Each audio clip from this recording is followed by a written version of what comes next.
Previously on Good Morning Newport. Do you think there is a political machine on the council right now? Yes. 6 of the 7 city council members all had campaigns managed by the same man, Dave Ellis, like a marionette puppeteer pulling the strings. Chicago-style politics. It's come to Newport Beach. Good morning, Newport. Good morning. Good morning, Newport. Good morning. Good morning, Newport. Good morning. Good morning, Newport. Good morning. Good morning, Newport. As the temperature is rising in our thermometers, so is the pressure rising on myself and our director, Riley Hayes. Intel close to the show has revealed that some individuals who either don't think the show is entertaining, don't like my mustache, or are scared of what we have to say are digging up dirt on the Good Morning Newport creators. Of course, this is a good sign we're ruffling all the right feathers. I'm looking forward to a drunk photo of myself dancing in college being circulated as a mailer this election season. In fact, I'll save you the wait. Here's a great one. If you do enjoy what you've seen thus far, please subscribe to all our social media pages or sign up for our email list via our website, www.goodmorningnewport.org. As always, we have a loaded show, so buckle up and hang tight. Riley Hayes will sit down with City Councilman Kevin Muldoon, one of the alleged Gang of Four members. It's going to get juicy. Our sources tell us that last week's City Council meeting was one of the shortest on record, clocking in at just under 30 minutes. The short duration doesn't mean there aren't long-term political moves at play once again in Newport Beach. We'll get to that in a minute. First, let's take a second to hear from Gondola Greg. I chatted with him after our last city council meeting about the plight of his local historic business and what you can do to help. All of a sudden, we've just found out that by November we need to be out. So we're looking for a new home and we're trying to get the word out because we got to find a home for our fleet of gondolas. Gondolas have been in Newport since 1907. Our boat parade started with the gondola. Continuously since 1907. Yeah, Newport Harbor has not been without a gondola since the 1900s. That's incredible. Yeah. Please reach out or call the tip line if you can help. All they need is just a little sliver of dock space to keep their gondola business alive. Please help Gondola Greg.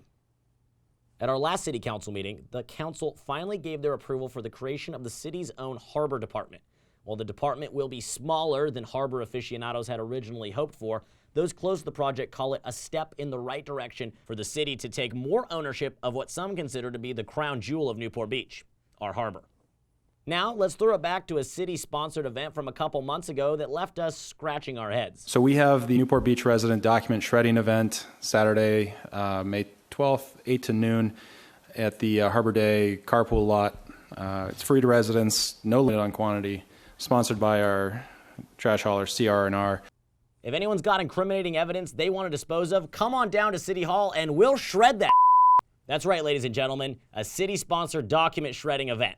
What better event to bring all the Newport locals together than a community-wide confidential document shredding day? We may be a corrupt city, but at least we're an efficient one. Playing politics is a game for politicians, and though they are held accountable by laws and regulations, they've learned some tricks of the trade to help pass the legislation that they want and to stop the legislation that they don't. One of the more obvious tactics occurred in December 2016 when the council passed a motion to add thousands of pages to the Museum House petition. The petition that aimed to stop a skyscraper from replacing the OC Museum of Art. The total number of added pages, 3,700. This is the petition right here. It's printed front and back, ledger-sized paper weighing at least 10 pounds. The total cost to print all the petitions, $46,500. Are you kidding me?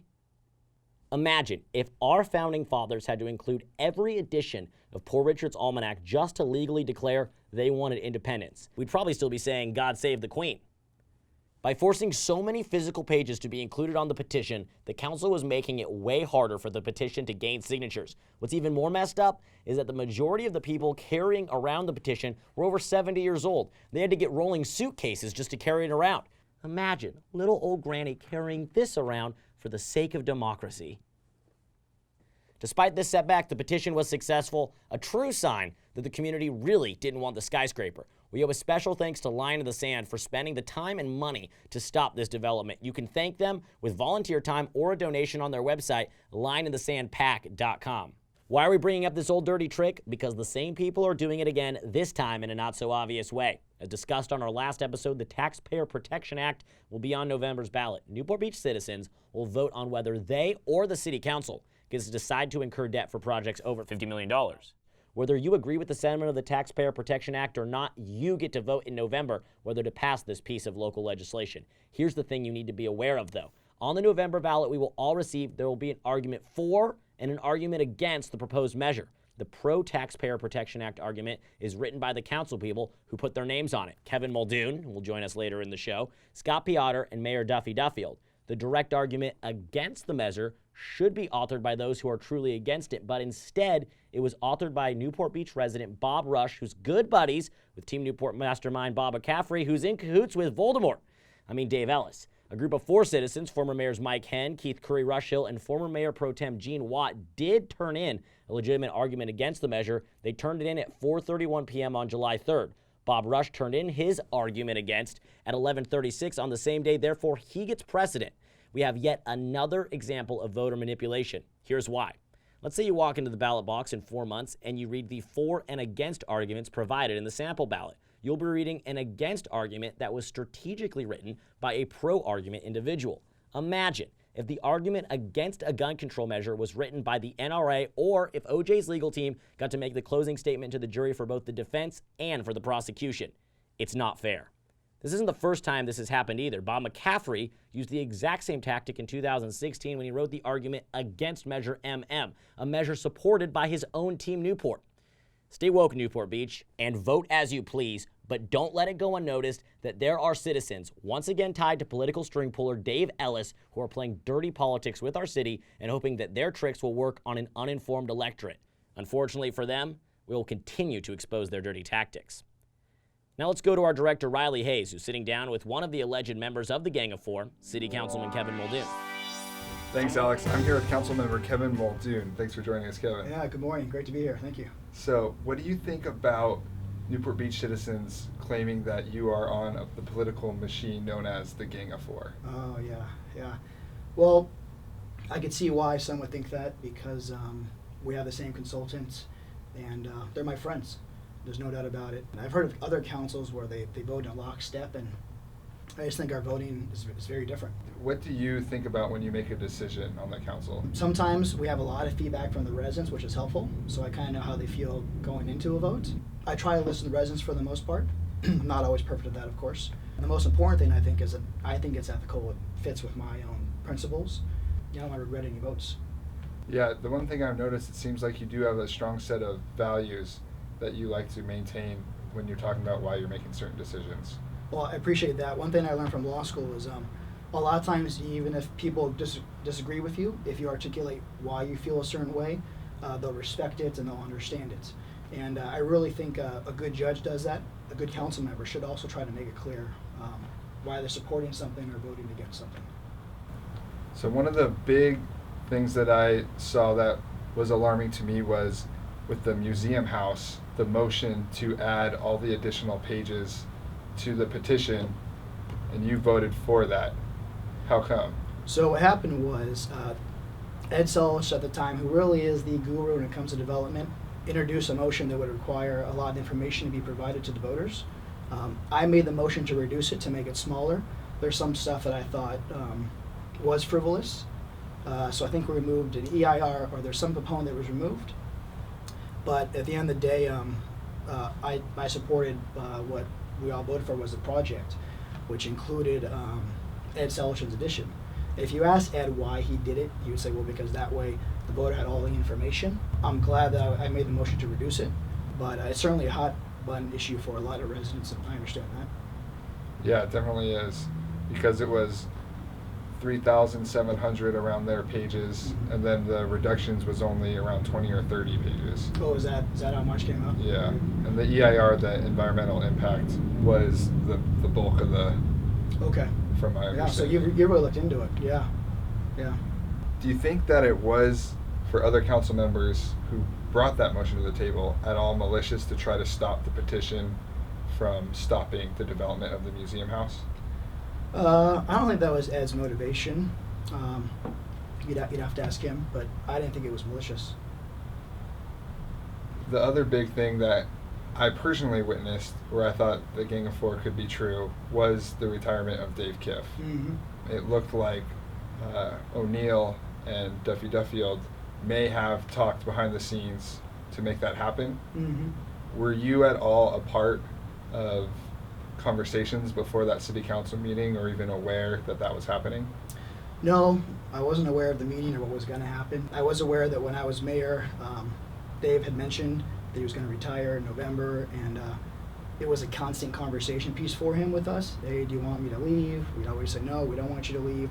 Since I got elected for 3 years, he's been asking that question, and the answer was always no. I got to say, I don't think it's unethical if in a standing meeting the mayor and mayor pro tem want him to go ahead and make it finalized rather than hear him flirt with the idea. It's pretty common in private sector that if someone's talking retirement to make it happen. At the same time, I understand why people are upset because they're very sad to lose Dave in general. If he's a great city manager, everyone knows, and he's going to retire anyways, to accuse us of breaking the law or being complicit in something between the mayor pro tem and Mr. Kiff, just it didn't make sense to me.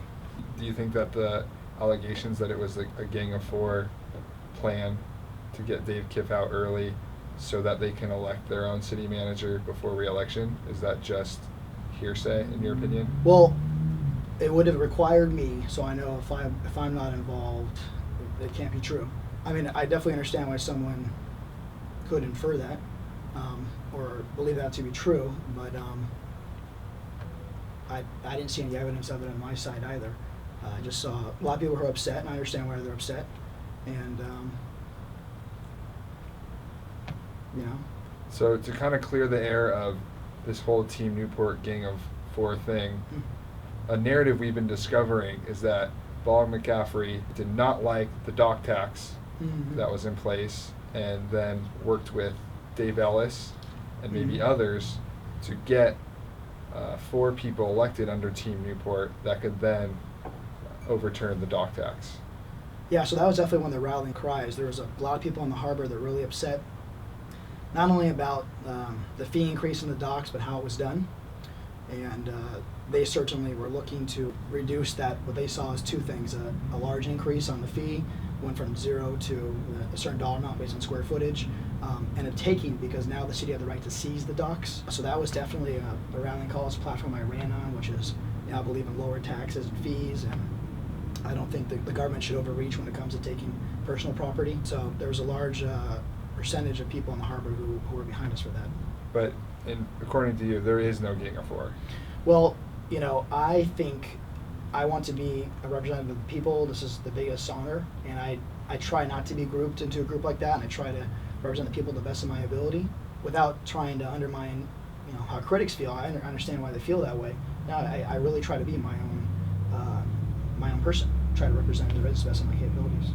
What's kind of your vision of what Newport Beach can be in the future?